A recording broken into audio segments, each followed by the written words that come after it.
Hello, dear my friends. Myself, Dr. Naresh Pathi, a health coach. And dear my student और viewer, आज हम और एक health care related और एक जीआईटी रिलेटेड डिजीज़ का डिस्कस करने वाले हैं। इन डिटेल में आज हम जानेंगे। आज हम बात करने वाले हैं एपिगैस्ट्रिक पेन के बारे में। एपिगैस्ट्रिक पेन होता क्या है और इसका क्या लाइन ऑफ ट्रीटमेंट हो सकता है, इन डिटेल में हम इसको समझेंगे इस वीडियो में। और आप अगर हमारे इस चैनल के न्यू व्यूवर है तो ज़रूर चैनल को सब्सक्राइब करें, लाइक करें और शेयर करें और अंत तक देखना मत भूलें। तो लेट्स स्टार्ट द वीडियो कि जानेंगे पूरा कि एपिगैस्ट्रिक पेन होता क्या है।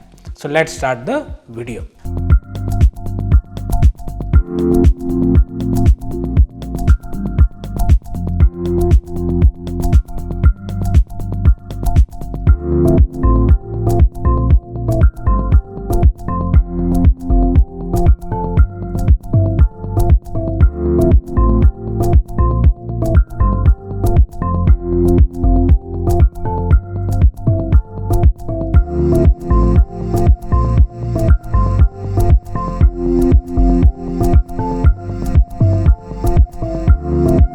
बेसिकली एपिगैस्ट्रिक पेन का मतलब ये होता है कि ये आपका जो है एब्डोमिनल रीजन है, मतलब आपका पेट का रीजन है। सो गैस्ट्रिक रीजन इसको बोल सकते हैं। तो पेट के ऊपर और जो आपकी रिब्स है, रिब्स के नीचे, उसके बीच में जो रीजन आता है वो एपिगैस्ट्रिक रीजन कहलाता है। अब एपिगैस्ट्रिक पेन होता क्या है? तो एपिगैस्ट्रिक पेन इज डिस्कम्फर्ट, एक्किंग और pen localized in the upper central region of the abdomen, located just below the rib cage and above the stomach. So this area called the epigastrium. तो इस reason को बोलते हैं epigastrium. is where several important structures are located including the stomach, part of the liver, pancreas and duodenal. Basically कहने का मतलब जो epigastrium region है वहाँ में अगर आपको पेन हो रहा है, एपिगैस्ट्रिक पेन मतलब बोलते हैं ना कि खाना खाने के बाद बार बार जलन हो रही है, इस रीजन में डकार आ रही है, वो वॉमिटिंग जैसे सेंसेशन हो रहे हैं कि बार बार खाना खाते ही प्रॉब्लम हो रही है, खाना खाने का मन नहीं कर रहा है, खाना पच नहीं रहा है, जैसे ही खाना खाया डकारें आने लग जाती है, जलन होना लग जाता है, उस रीज़न वो है एपिगैस्ट्रियम रीजन है। तो एपिगैस्ट्रिक पेन उसी को बोलते हैं। तो अब एपिगैस्ट्रिक पेन दो वजह से हो सकता है, या तो हार्ट अटैक की प्रॉब्लम है तब एपिगैस्ट्रियम पेन हो सकता है, या फिर डाइजेशन में इशू है तब प्रॉब्लम हो सकता है, या फिर आपके जो एब्डोमिनल रीजन में जो भी ऑर्गन है, वो लीवर है या ड्यूडेनम है या पेनक्रियाज है उनमें, या स्टोमक है उनमें कहीं प्रॉब्लम होने से भी एपिगैस्ट्रिक पेन हो सकता है। तो अब हम बात करेंगे कि लाइन ऑफ ट्रीटमेंट क्या है एपिगैस्ट्रिक पेन का। मतलब जो ये अपर रीजन में आपको जो जलन हो रही है, पेन हो रहा है, वॉमिटिंग जैसा हो रहा है, तो इसका ट्रीटमेंट क्या है, लाइन ऑफ ट्रीटमेंट हम बात करेंगे। तो लाइन ऑफ ट्रीटमेंट में पहला प्रिकॉशन तो यही होता है कि आपको नेचुरली चीज़ें क्या अवॉइड करनी चाहिए। अब आपको यहाँ जलन हो रही है और आप चिलीज़ खा रहे हो और तीखा खा रहे हो, शॉर फूड खा रहे हो आप और तीखा कड़वा फूड आप खा रहे हो, तो ऑफकोर्स और जलन बढ़ता जाएगा आपका। स्मोकिंग कर रहे हो, अल्कोहल पी रहे हो, अल्कोहल पियोगे तो ऑलरेडी स्टोमक में एसिडिक रहता है, अल्कोहल और आपको एसिडिक करता है। स्मोकिंग करते हो तब भी सारी चीज़ें होती है, तो और एसिडिक को एसिडिक बढ़ाने से तो वो तो बाहर ही निकलने वाला है, जलन ही पैदा करेगा, डकार ही निकालेगा। तो ये सारी पहले नेचुरली अवॉइड द चिलीज, शोर फूड्स, स्मोकिंग एंड अल्कोहल।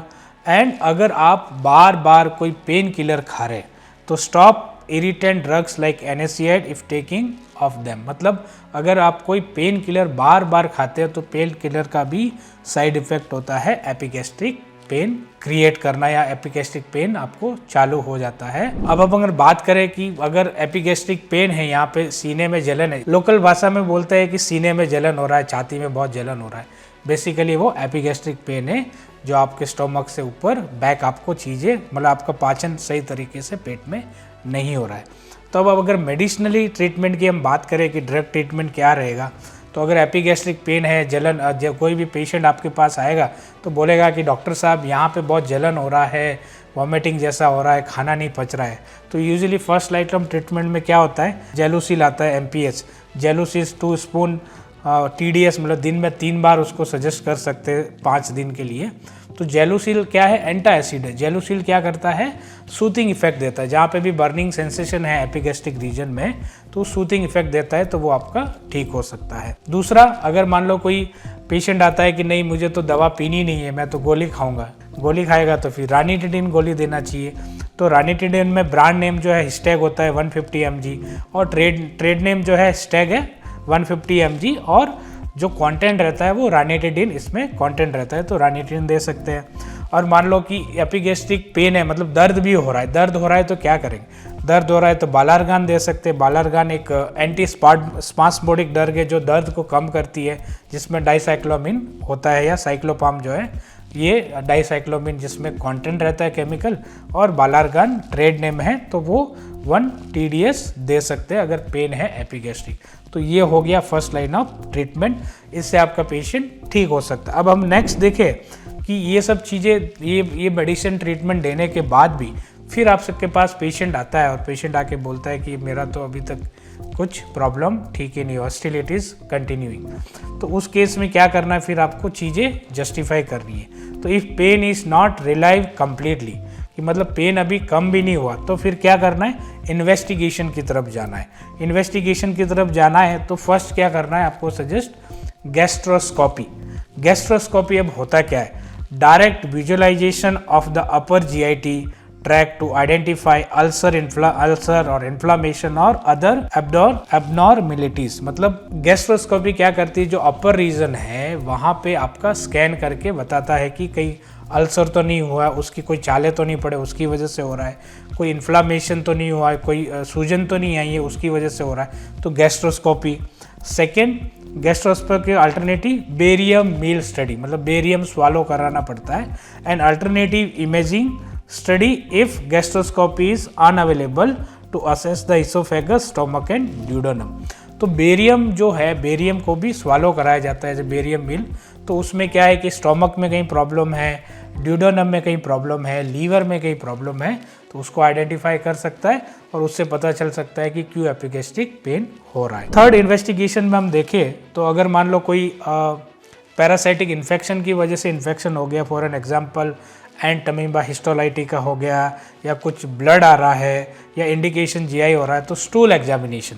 तो थर्ड में आपको इन्वेस्टिगेशन में करना है स्टूल एग्जामिनेशन के कोई पैरासाइटिक इन्फेक्शन तो नहीं है, उसकी वजह से तो क्या एपिगैस्ट्रिक पेन हो रहा है। फोर्थ, आपको अल्ट्रासाउंड, जो UGC, जो एब्डोमेन UGC कराते हैं, तो उससे लीवर, गॉल ब्लैडर, पैनक्रियाज और अदर ऑर्गन को भी क्लैरिफाई, मतलब स्कैन करके पता कर सकते हैं अल्ट्रासोनोग्राफी से, जिससे कि कोई भी प्रॉब्लम है एपिगैस्ट्रिक रीजन में तो पता चल सकती है।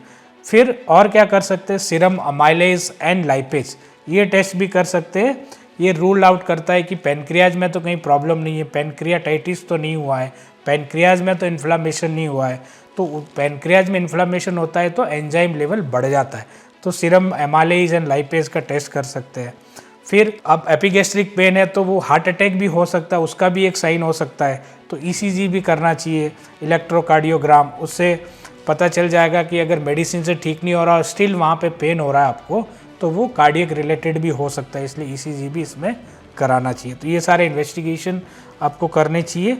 अब हम बात करते हैं नेक्स्ट, ये इन्वेस्टिगेशन के बाद भी कभी कभी क्या होता है कि अमीबियासिस की वजह से भी एपिगैस्ट्रिक पेन हो सकता है, क्योंकि अगर आपकी एलिमेंट्री कैनाल है, स्टोमक है, ये रीज़न है, तो अमीबियासिस भी हो सकता है। तो एंटी अमीबिक ड्रग भी आप पेशेंट को दे सकते हैं। स्टेट तो फ्लाजिल है, जिसमें होता है मेट्रानिडाजोल, फ्लाजिल 400 mg दे सकते हैं, या फिर सेक्निल दे सकते हैं 1 ग्राम, जो सेक्निडाजोल है, या फिर टीनिडाजोल दे सकते हैं जो 500 mg, या कॉम्बिनेशन भी दे सकते हैं।